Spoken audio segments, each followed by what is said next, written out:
दूसरे टी20 मुकाबले में साउथ अफ्रीका की बेईमानी से हारा भारत, गीले मैदान पर खेलना पड़ा टीम इंडिया को भारी। नमस्कार दोस्तों, स्वागत है आपका एक बार फिर हमारे चैनल में। दोस्तों, भारत और साउथ अफ्रीका के बीच दूसरा टी20 मुकाबला खेला गया, जहां पर भारतीय टीम को इस मैच में हार का सामना करना पड़ा। लेकिन दोस्तों, इस मुकाबले में हार का कारण भारतीय टीम की बल्लेबाजी या गेंदबाजी नहीं, बल्कि साउथ अफ्रीका की टीम की बेईमानी रही। तो हम आपको इस मुकाबले का पूरा हाईलाइट और साथ ही बेईमानी भी बताएंगे कि किस प्रकार से साउथ अफ्रीका ने इस मुकाबले को जीता। लेकिन दोस्तों, उससे पहले आप भी इस बेहद शानदार मुकाबले में भारतीय टीम के संघर्षपूर्ण मुकाबले को देखकर खुश है तो इस वीडियो को लाइक जरूर कर दें। और साथ ही साथ आपको क्या लगता है, क्या बेईमानी से साउथ अफ्रीका ने टीम इंडिया को हराया? आप हमें अपनी राय कमेंट में दें। और साथ ही दोस्तों, आप भी चैनल पर नए हैं तो हमारे इस चैनल को सब्सक्राइब करना बिल्कुल भी ना भूलें। तो चलिए दोस्तों, जानते हैं इस बेहद शानदार मुकाबले का पूरा हाईलाइट शुरुआत से ही। तो सबसे पहले हम बात कर लेते हैं आज के इस मुकाबले के टॉस की। तो दोस्तों, आज के इस मुकाबले में सिक्का उछाला एडन मार्करम ने, लेकिन गिरा उन्हीं के पक्ष में और उन्होंने टॉस जीतकर पहले भारतीय टीम को बल्लेबाजी के लिए आमंत्रित किया। दोनों टीमें काफ़ी शानदार प्लेइंग 11 के साथ मैदान पर उतरी। तो टीम इंडिया की तरफ से आज के मुकाबले में यशस्वी जायसवाल और उनके साथ शुभमन गिल पारी की शुरुआत करने उतरे। लेकिन दोस्तों, आज के मुकाबले में टीम इंडिया की शुरुआत बेहद ही खराब रही, जहां पर दोस्तों पहले ओवर की तीसरी गेंद पर ही मार्को येंसन ने भारतीय टीम को पहला झटका दिया और डेविड मिलर के एक कमाल के कैच के चलते यहां पर यशस्वी जायसवाल की पारी की समाप्ति हुई। यशस्वी जायसवाल 3 गेंदों का सामना करने के बाद अपना खाता भी नहीं खोल पाए और शून्य पर ही पेविलियन लौट गए। इसके बाद दोस्तों, भारतीय टीम को दूसरा झटका दूसरे ओवर की आखिरी गेंद पर लगा, जब यहाँ पर शुभमन गिल को LBW आउट करके पेविलियन भेजा विलियम्स ने और भारतीय टीम को दूसरा झटका लगा। शुभमन गिल 2 गेंदों पर शून्य पर ही पेविलियन लौटे। लेकिन इसके बाद इस मुकाबले का पहला छक्का तीसरे ओवर की पहली गेंद पर तिलक वर्मा के बल्ले से देखने को मिला, जब उन्होंने कमाल का शॉट खेलते हुए गेंद को फ्लिक शॉट के जरिए 6 रनों के लिए भेजा। तो इसके बाद तीसरे ओवर की तीसरी गेंद पर उनके बल्ले से एक और शानदार चौका भी देखने को मिला। वहीं पर इस ओवर में तिलक वर्मा ने शानदार तरीके से बल्लेबाजी की और एक छक्का व 3 बेहतरीन चौके इस ओवर में जड़े। तो वहीं पर इसके बाद सूर्य कुमार यादव भी कहाँ पीछे रहने वाले थे, उन्होंने भी शानदार बल्लेबाजी करते हुए चौथे ओवर की 5वीं गेंद पर एक और कमाल का छक्का जड़ दिया। वहीं पर अब सूर्य कुमार यादव ने शानदार परफॉर्मेंस करते हुए ग्रेलेट कोर्जी की गेंद पर एक और शानदार चौका भी कवर ड्राइव के जरिए जड़ दिया और इस ओवर में कमाल की बल्लेबाजी करते हुए सूर्या ने भी 2 चौके और एक बेहतरीन छक्का जड़ा। तो वहीं पर इसके बाद दोस्तों 5वें ओवर में भी कमाल की बल्लेबाजी रही और तिलक वर्मा के बल्ले से एक और शानदार चौका देखने को मिला, जहाँ पर उन्होंने शानदार तरीके से गेंद को बाउंड्री लाइन के पार भेजा स्कूप शॉट के जरिए। तो इसी बीच 5वें ओवर की आखिरी गेंद पर सूर्य कुमार यादव ने ओवर मिड विकेट के ऊपर से एक और कमाल का छक्का जड़ दिया और गेंद को एक बार फिर से 6 रनों के लिए मिड विकेट बाउंड्री लाइन के पार भेजा। लेकिन इसके बाद दोस्तों 6वें ओवर की 5वीं गेंद पर ग्रेलेट कोर्जी ने एक और सफलता साउथ अफ्रीका की झोली में डाल दी और यहां पर बेहतरीन कैच मार्को येंसन ने पकड़ा और तिलक वर्मा की शानदार पारी यहां पर समाप्त हुई। अच्छी बल्लेबाजी करे थे तिलक इस मुकाबले में, लेकिन शानदार बल्लेबाजी करते हुए 20 गेंदों पर 29 रन बनाकर वो पेविलियन लौटे। इसके बाद दोस्तों नए बल्लेबाज रिंकू सिंह क्रीज पर उतरे तो उन्होंने आते ही शानदार चौके के साथ अपनी पारी का आगाज किया। तो वहीं पर इसके बाद 7वें ओवर की दूसरी गेंद पर सूर्य कुमार यादव ने एडन फेलकॉय की गेंद पर एक और शानदार चौका जड़ दिया। तो वहीं पर इसके बाद मिसफील्ड के जरिए चौका जरूर हुआ, लेकिन अब काफ़ी शानदार बल्लेबाजी कर रहे थे सूर्य कुमार यादव। तो वहां पर शानदार परफॉर्मेंस उनके बल्ले से एक बार फिर देखने को मिला और उन्होंने 9वें ओवर की पहली गेंद पर भी एक और कमाल का चौका जड़ दिया और इस बार भी गेंद को शानदार तरीके से 4 रनों के लिए बाउंड्री लाइन के पार भेजा। तो इसके बाद 10वें ओवर की आखिरी गेंद पर भी एक स्वीप शॉट के जरिए उन्होंने शानदार चौका तबरेज शमसी की गेंद पर लगाया। लेकिन इसके बाद 11वें ओवर की दूसरी गेंद पर मार्को येंसन की गेंद को एक बार फिर से कमाल का शॉट खेलते हुए फिर से 6 रनों के लिए बाउंड्री लाइन के पार भेज दिया सूर्य कुमार यादव ने। ये उनके बल्ले से निकला हुआ एक और शानदार छक्का था। अब दोनों बल्लेबाज कमाल की पार्टनरशिप कर रहे थे, लेकिन इसी भी दोस्तों 11वें ओवर की तीसरी गेंद पर शानदार बल्लेबाजी करते हुए सूर्य कुमार यादव ने अपना बेहतरीन अर्धशतक पूरा कर लिया। कमाल की बल्लेबाजी रही सूर्या तय की। तो वहीं पर इसके बाद दोस्तों रिंकू सिंह ने कमाल की बल्लेबाजी करते हुए 11वें ओवर की 5वीं गेंद पर एक और शानदार चौका मिडऑफ की तरफ जड़ दिया। यह भी कमाल का चौका था, उनके बल्ले से निकला हुआ। तो इसके बाद इसी ओवर की आखिरी गेंद पर भी उन्होंने शानदार शॉट खेलते हुए मार्को येंसन की गेंद को एक बार फिर 4 रनों के लिए बाउंड्री लाइन के पार भेज दिया। अब काफ़ी शानदार तरीके से दोनों बल्लेबाज टीम के स्कोर को आगे बढ़ा रहे थे। इसी बीच दोस्तों 13वें ओवर में भी रिंकू सिंह ने कमाल की बल्लेबाजी करते हुए इस ओवर की पहली व दूसरी गेंद पर 2 बेहतरीन चौके जड़ दिए। तो वहीं पर ओवर की 5वीं गेंद पर भी उनके बल्ले से एक और कमाल का चौका देखने को मिला और एडन फेलकॉय को इस ओवर में 3 बेहतरीन चौके रिंकू सिंह के बल्ले से देखने को मिले।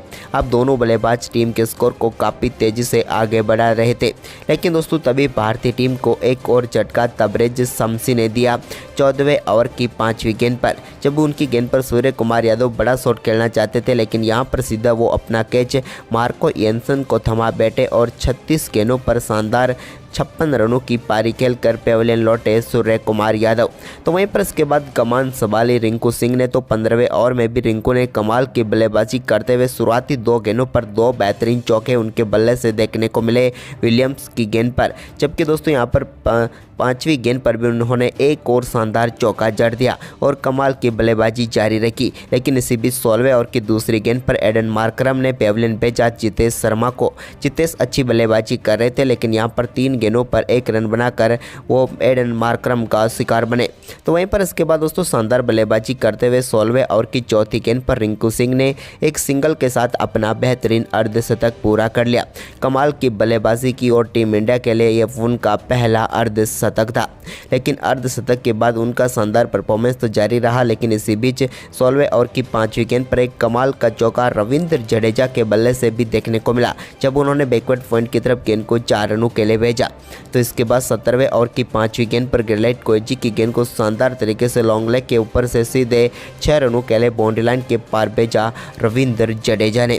तो वहीं पर इसके बाद 19वें ओवर की 5वीं गेंद पर एडन मार्करम की गेंद को शानदार तरीके से 6 रनों के लिए बाउंड्री लाइन के पार भेजने में कामयाब हुए लॉन्ग ऑन के ऊपर से रिंकू सिंह। यह तो उनके बल्ले से निकला हुआ कमाल का शॉट था, लेकिन इसी ओवर की आखिरी गेंद पर भी उनके बल्ले से एक और सामने की तरफ शानदार छक्का देखने को मिला, जो कि सीधे साइड स्क्रीन पर जाकर लगा और इस ओवर की आखिरी 2 गेंदों पर 2 छक्के उन्होंने जड़ दिए।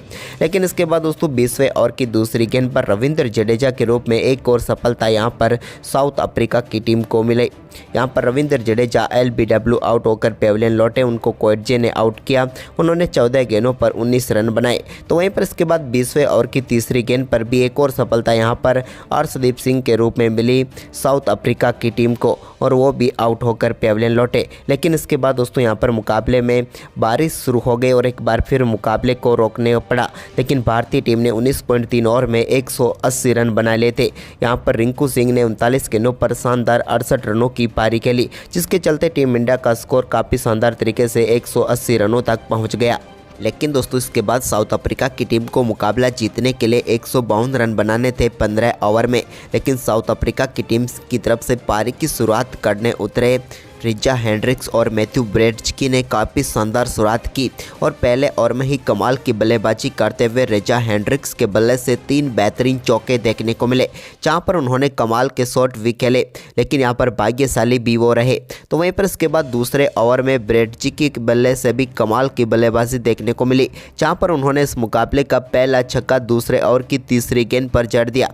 तो इस ओवर में उनके बल्ले से भी कमाल की बल्लेबाजी देखने को मिली। तो रिचा हेंड्रिक्स और दोनों ने मिलकर 2 ओवर में ही टीम का स्कोर को 38 रनों तक पहुंचा दिया और कमाल की शुरुआत यहां पर दे दी साउथ अफ्रीका की टीम को। लेकिन इसके बाद भारतीय टीम को पहली सफलता तीसरे ओवर की 5वीं गेंद में रनआउट के रूप में मिली, जहां पर ब्रेडजी को रनआउट करके पेविलियन भेजा तिलक वर्मा और रविंद्र जडेजा ने, और भारतीय टीम को पहली सफलता मिली। उन्होंने 7 गेंदों पर 16 रनों की पारी खेली।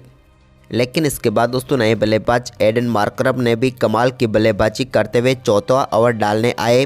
मुकेश कुमार के ओवर की तीसरी, चौथी व 5वीं गेंद पर 3 बेहतरीन चौके उनके बल्ले से देखने को मिले और टीम के स्कोर को चौथे ओवर में ही 50 रनों के पार पहुंचा दिया।